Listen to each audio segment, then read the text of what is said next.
This is Jesus Manuel Menegarza. Hope you're having a fantastic day. Usually when I start my live streams, the first few seconds or so, the first minute, it's a bit and stuff. See, I already got it twitchy and stuff. So hopefully it usually smooths out in about a minute or so. So hope you're having a great day. Again, this is Jesus Manuel Menegarza. Right now my signal, it says it's having some issues. We'll soon find out if it's going to get better in a few seconds. And that's always I cross my fingers. I cross my fingers. And yeah, let me see if I can cross my fingers. Cross my fingers. It takes a while. I don't know why, it always does that. So today we're going to be talking about black and white photography. I love black and white photography. Do you love black and white photography? I love black and white photography. I've been taking black and white photographs since 1963 when I bought my first Brownie twin lens, Kodak camera from the San Jose flea market when I was, I was 11 years old, way back when in San Jose, California. So I'm going to be, this is a stream of consciousness show. I basically just talk whatever's coming to my, coming out of my little brain. And gets processed there eventually, and then it's going to come out of my mouth, and it's going to come out to you. So feel free to comment at any time. I fix my little screen here. It's a little too wide, and there you are. There I am. So I'm going to be talking again about black and white photography, one of my great loves. This show is only about a half hour long, and right now I got to have a little bit of a beverage because my throat's already starting to get a little dry. I have a little fan behind me to keep me cool. So what is black and white photography? It's basically monochrome photography. Most of you out there with your little iPhones and the latest 10, 11, 12, whatever it is now, phones and stuff, and Android phones, you know, you guys have a certain way of looking at things in your photographs. You can use filters, and one of the filters common in a lot of phones nowadays and most cameras is monochrome, black and white. But there's more to it. It's not just, you know, just press a button and color turns into black and white. Back in the day, you only had, it only came out black and white. You know, when I was taking photographs back in the early 60s or early 70s, I mainly shot in black and white because that's what the newspapers, be they the college newspaper, the high school newspaper, or the commercial newspapers at the time, you know, from the, you know, 60s and early 70s.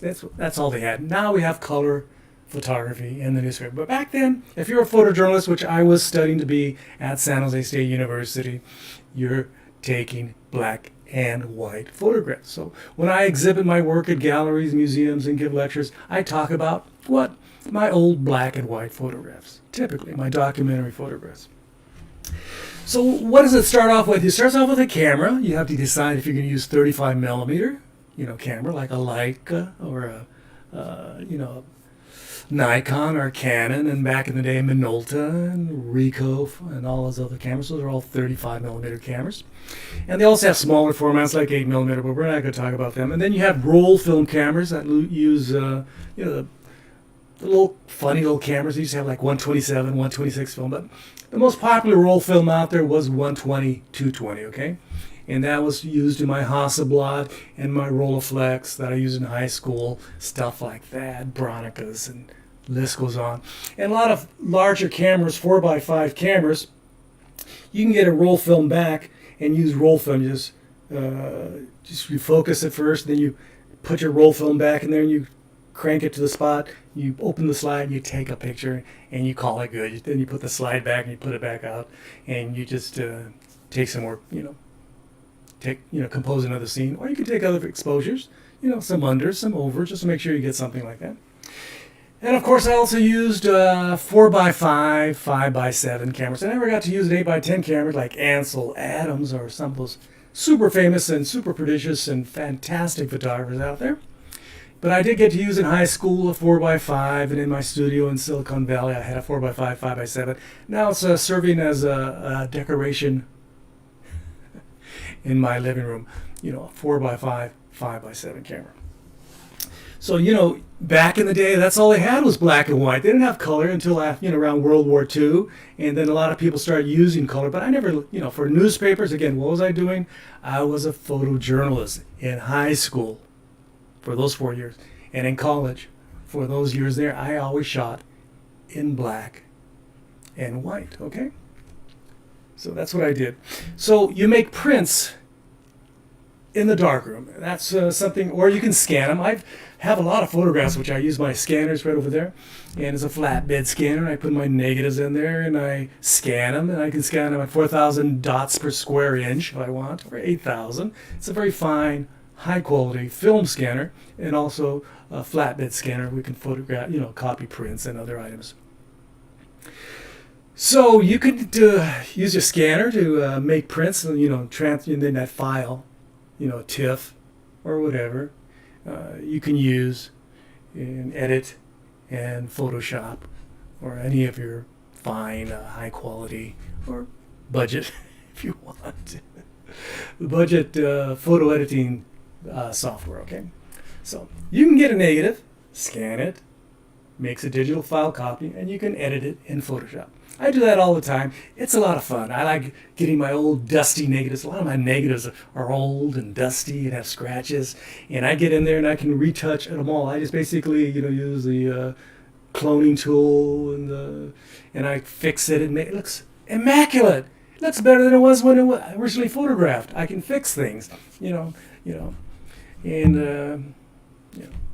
those negatives got old after a while, but you can use a darkroom. I still have some darkroom equipment. I have two sets of enlargers. I have an old B22, and then I have a D8, and also a Bessler 23C, mint condition with timers, trays, and I even have some chemicals and all the stuff that's required to do it, make some prints. So just to just to express myself and to give you some information about how to make a print, let me just tell you very simply, okay? How do you make a print? You get a negative, you either make a contact print, you place it on the paper, put a piece of glass over it, and you shine some light up, and that's what's called a contact print, okay? Of course, Ansel Adams had 8 by 10 inch negatives. He can make a really nice contact print. And of course, 35 millimeters are very small. 120 is 2 1/4 by 2 1/4 inches. So you can make a contact print. That's the simplest way to make a photograph. And you can make, we used to make proofs. We line up all our 35 millimeter photographs, and then we put a piece of glass over it, and then we make a contact proof of it. So we can look at it and go, that one's pretty good. That one didn't come out too good. That one's absolutely fabulous. And of course, all my photographs were absolutely fabulous. Not really. I had to pick and choose. Sometimes they were fuzzy. Sometimes I missed what I was, the composition wasn't right. And so it was always good to have a contact proof, okay? So you pick one of your negatives, and you place it inside of an enlarger, basically a projection system. Ansel Adams used to put his 8 by 10 negatives and project it against the wall, okay? Some people project it down onto a table, okay? So you put that negative in there, you focus, use an eyepiece, and you focus. Okay, that you can see the grain structure on the finer, magnifying, focus assistance pieces of equipment, and you go, okay, nice and sharp. There, it's nice and sharp, and you compose it. You move the easel around, and then you just take some test exposures. You do something like a 1 second exposure, 2 second exposure, 3, 4, 5, 6, 7, 8, 9, 10, 12 second exposure. Sometimes you just use a piece of paper, and you go over the piece of, over the photo paper, and you go, okay, this one's going to be the one that's going to be longest exposure, because you're going to leave that part exposed for 12 seconds. And you go 12, 10, 8, 6, 4, 2, 0. And then you stop. You take that was a 12-second exposure. And then you process it. I'm talking about black and white photographs. I might as well just talk about it. Why not? Some of you guys never heard about black and white darkroom photography. And you process it in a developer, in a chemical. It's either you mix a powder or a liquid, and it has to be a very specific temperature. Like 72 degrees is a very popular temperature. 72 of that, the developer, all the chemicals should be pretty close to the same temperature. And that determines your development time. And most development times back in the day were like 90 seconds. Okay, so you have 90 seconds. You're right now looking at the print. You got 90 seconds. You give it 90 seconds because you want everything to be on. It's a time oriented. Photography is all about time. So there's that. I'm looking at it. There it is. 90 seconds. Then you drain most of the chemical developer, and then you put it in the stop bath. Basically, acetic acid. There was different kinds of acetic acid. Basically, a vinegar solution, and that would stop the development process. And you only leave it in there for a while. If you leave it in there for a long time, it just turns brown and it'll mess up your photograph. And then you put it in a fixer. And a fixer, back in high school, we used to make our fixer from, Prospero and I, my high school instructor, we used to make it from big bags of chemicals like sodium thiosulfate. I remember some unusual chemicals. And then you fix it, and you fix it for only a specific amount of time, okay? Because you don't want it to get too much fixer, because the fixer will destroy your photograph. So you fix it for that specific time that says in the box there. It says, hey, fix it only for 5 minutes. And you fix it for 5 minutes. You drain it, and then you wash it. You wash out all the chemicals that you've used previously, okay? So now you have a print that's wet, that's washed. You wash it. Some have, you try not to. Don't forget there's the paper and then the emulsion, and you try to keep it at a certain temperature, like 72. If it's too hot, that emulsion just slides off, okay? Like, it becomes like a slurry. So you got that photograph. Now it's washed in the appropriate amount of time, and then you can use another bath, another special chemical, and you can make it, even more fixed. Because a high quality photograph. Let's say, for example, you want a high quality photograph. You want it to go through all these chemical processes, the appropriate amount of time, done professionally, so that when you put it on the wall, and in low light situations, it'll last 100 years. You don't want it to all of a sudden start fading. Hey, what happened here? It's starting to fade and turn brown on me. It's starting to look funny. It's starting to get blotchy. No, you don't want that.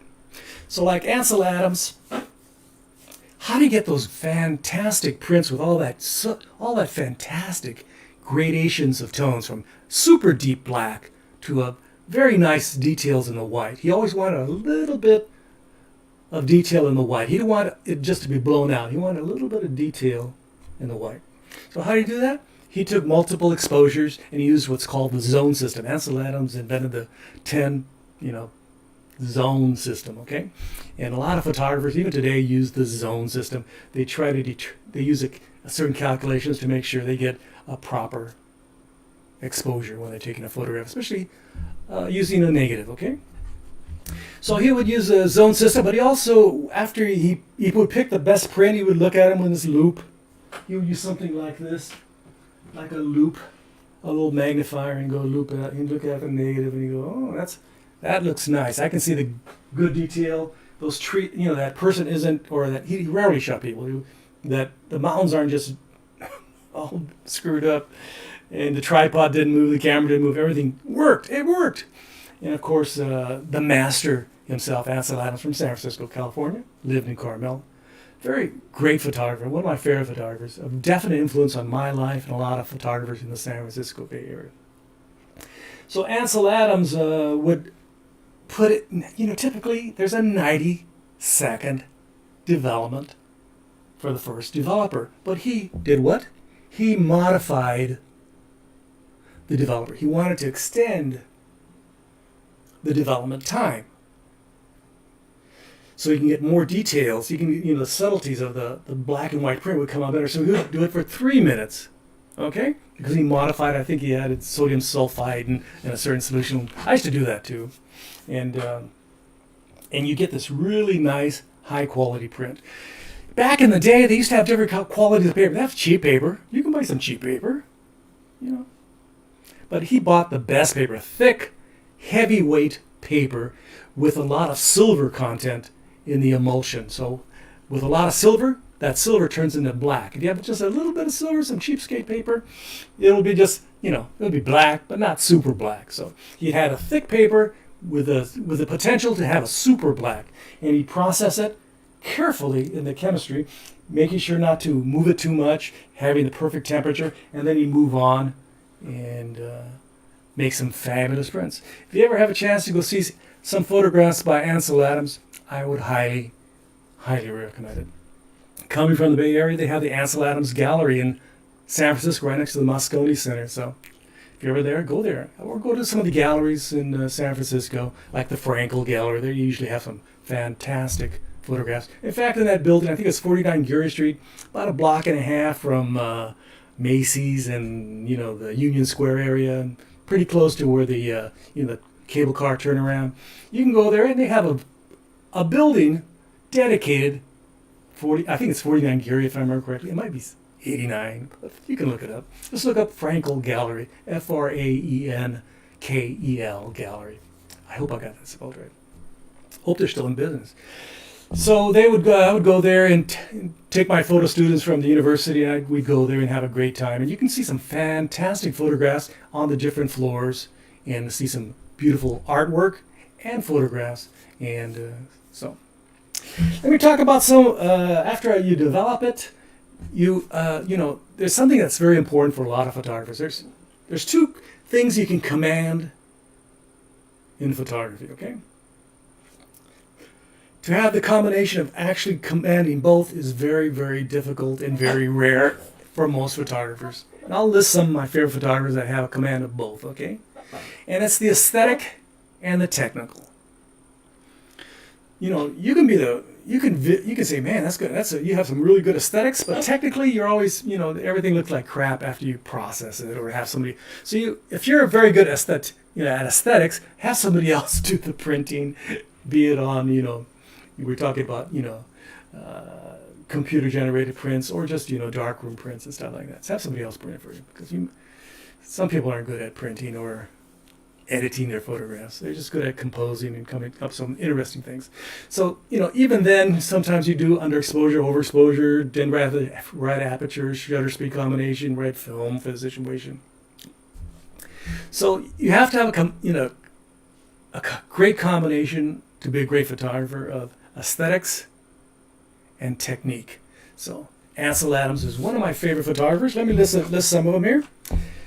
This is a photographer I studied under at the San Francisco Art Institute, Imogene Cunningham. She had a photography class when I went there.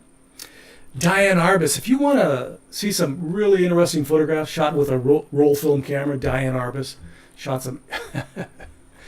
The term they use for some of her photographs is she photographed freaks. A lot of freaky people in New York and in those environments. Okay, so check out Diane Arbus, Arbus. And one of my favorite photographers, esoteric stuff, very esoteric stuff. He would shoot landscapes of a beach. We're talking the sky and a little bit of water, and he would do a series: Pacific Ocean, Indian Ocean, Bay of Bengal or something, And he would do a series, and they're incredibly subtle, but he made these gigantic prints. He's an architect, if I remember correctly, by training, but he's a great, great technician and aesthetically amazing to come up with these ideas. He photographed like he would be in the balcony and photograph theaters. Nobody's in the theater, and he just, you could see the white screen, all the chairs, all the decor, and he would do a series on theaters, old theaters. Absolutely brilliant stuff. One of my favorite photographers, Hiroshi Sugimoto. Look him up. Also, I met in LA when my wife and I lived in LA. We're a couple of photographers I, suggest if you're into Chicano photography. I consider myself a Chicano photographer, for what that's worth to you and me. So, Harry Gamboa, he did these series of photographs, portraits of men, and it's been exhibited in LA and all over pretty much in the world. Very famous series, photographs of men. And Laura Aguilar, she would photograph herself. She's a very large woman. She recently passed away. My wife had her in an exhibit in Riverside, California, in which she showed some of her work, my wife. And she would photograph herself nude, like in a Joshua Tree, juxtaposed against the rocks in nature, or in other situations. Absolutely brilliant photographer. She shot a lot of stuff in black and white. In the one of her exhibits where my wife was curating in Riverside, she had some color images, which was a departure for her. Okay. So let's see how we're doing with time. Hey, we're doing pretty good. I can yammer for quite a while. We're already at 21 minutes. So I changed my setup for my streaming camera. Originally, I had my kit lens for my Lumix G85, for all you photographers out there who want to do streaming. But every time I turned it off and turned it back on, it would lose focus. So I had some streams where I was fuzzy.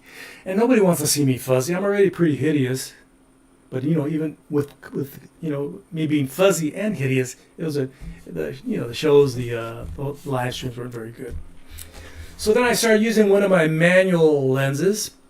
I think it was a Tokina lens that I had stored away, never used. And it was a manual Nikon full frame lens. And that worked out pretty good. I liked it. It's a little soft, but it worked out very good. Soft is good, I think, in certain situations. So what do you think? And then I used that for a while. Now I have, and of course that only attaches to my Lumix G85 via a micro four thirds to full frame Nikon adapter. So I have an adapter, and then I have the manual lens. So the benefit of a manual lens, and is that it doesn't shift aperture, zoom with my zoom lens, or focus. So now I decided this lens I've never used it. I've had it for like about 25 years. It's because I have other Nikon lenses. I have 51.4 manual lens, and I have a 51.4 G lens, which I use on my Nikon D800. But this one is the Nikon full frame manual lens, 51.8. And right now I have it focused on me, and it works out pretty good, and it's at the appropriate distance. I move the camera back so you at least get a little bit of me because it was getting a little too tight. But now it's coming out pretty good. So what do you think of the image right now? I had to adjust a little bit of the color in my software. What am I using to stream this video? I'm using Streamlabs OBS. I was using OBS, but it kept on crashing, which isn't good for if you're streaming. It always crashed on my computer, and I did not like that. I didn't like it. But Streamlabs is super stable, super duper stable, okay? And I really like it. And of course, it's free. It's free, and so I don't have to do too much, razzle dazzle with it. So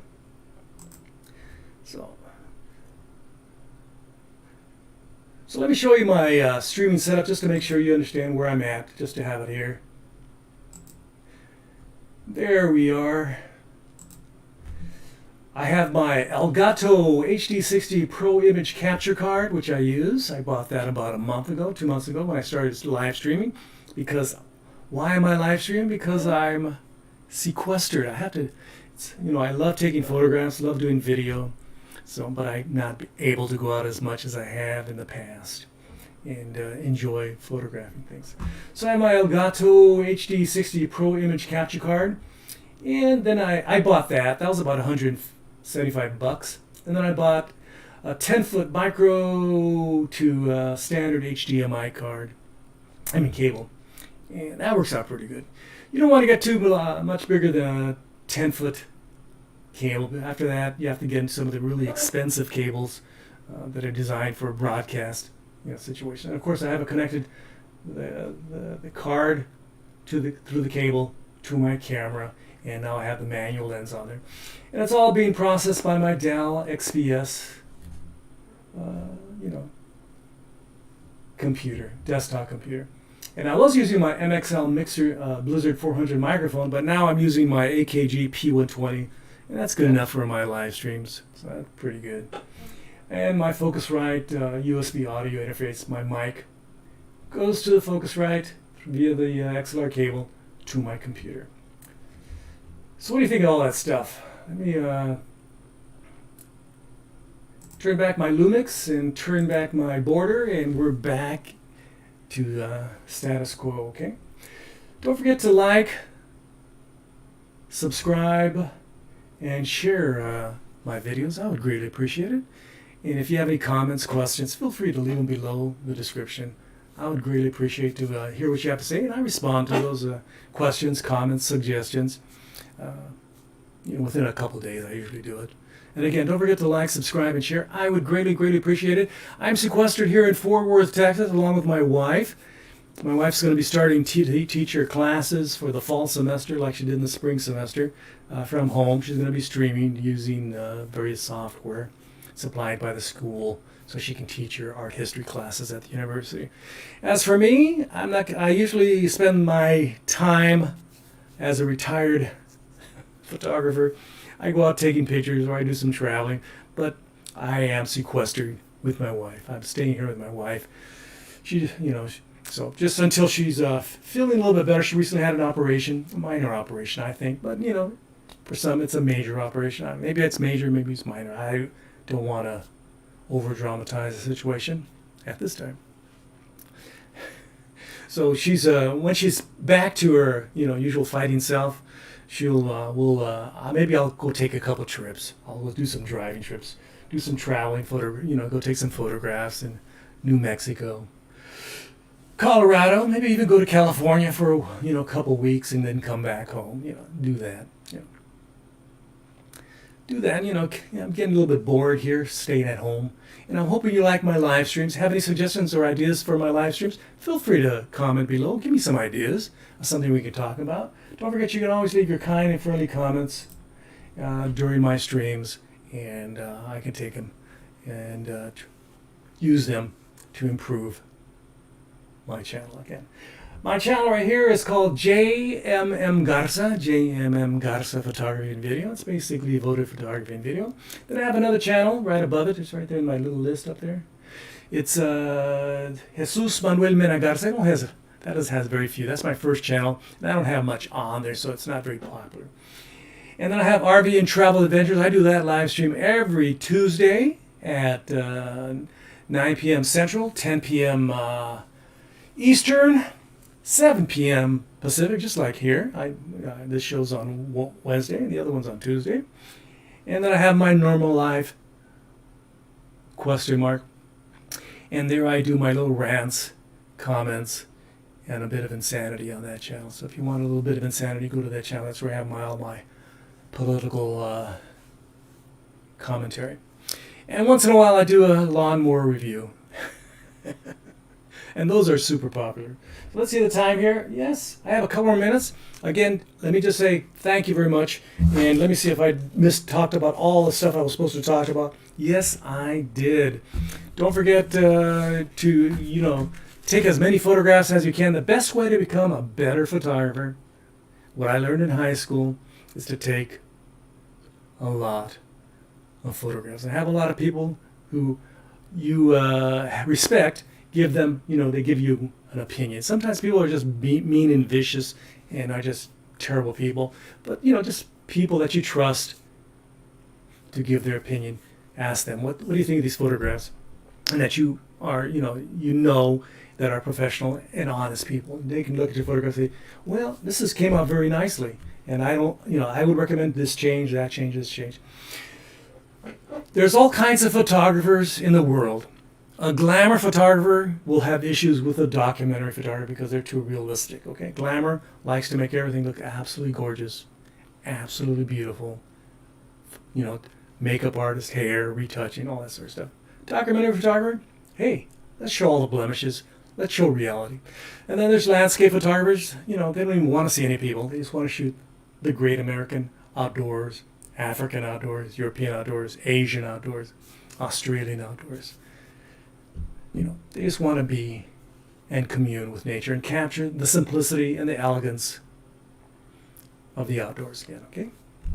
So you got to ask the person that's appropriate to you. If you're a fashion photographer, ask somebody who does fashion. If you're a documentary photographer, ask somebody who does documentary photography. And if you do landscapes, ask somebody who does landscapes. And hopefully, if you want to get like them, you pick somebody typically that is similar of what you want to do. If you want to do that kind of landscapes or that kind of portraiture, if you want to shoot, swimsuits, and you want to do that sort of glamour stuff, talk to somebody who actually does that, okay?